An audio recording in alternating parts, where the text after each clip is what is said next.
Magandang umaga po sa ating lahat. Narito po ang ating weather update.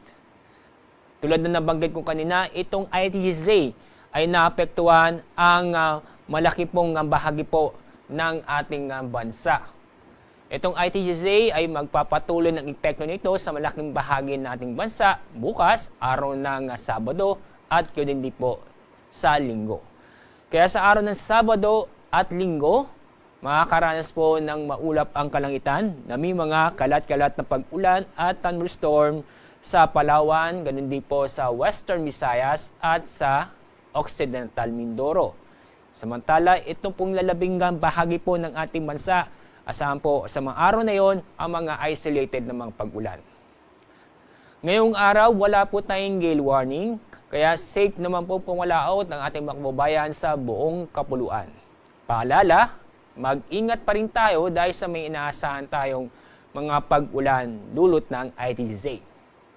Sa susunod ng 24 oras, wala po tayong nakikitang wala tayong inaasahan na mabubuong LPA o bagyo sa loob ng ating Philippine Area of Responsibility.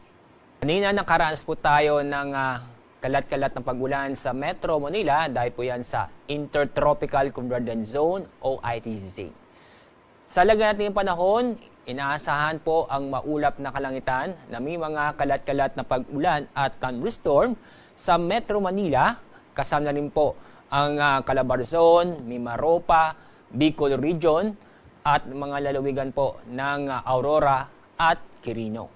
Samantala, itong lalabing pong bahagi po ng Luzon ay asahan po ang bahagyang maulap hanggang sa maulap ang kalangitan na may mga isolated na mga pag-ulan o thunderstorm.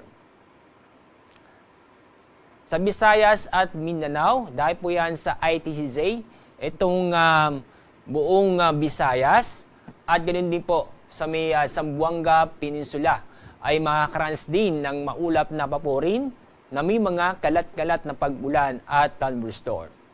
Samantala, ang lalabing pong bahagi po ng Mindanao ay magiging bahagyang maulap hanggang sa maulap na kalangitan na may mga isolated na mga pag-ulan o thunderstorm.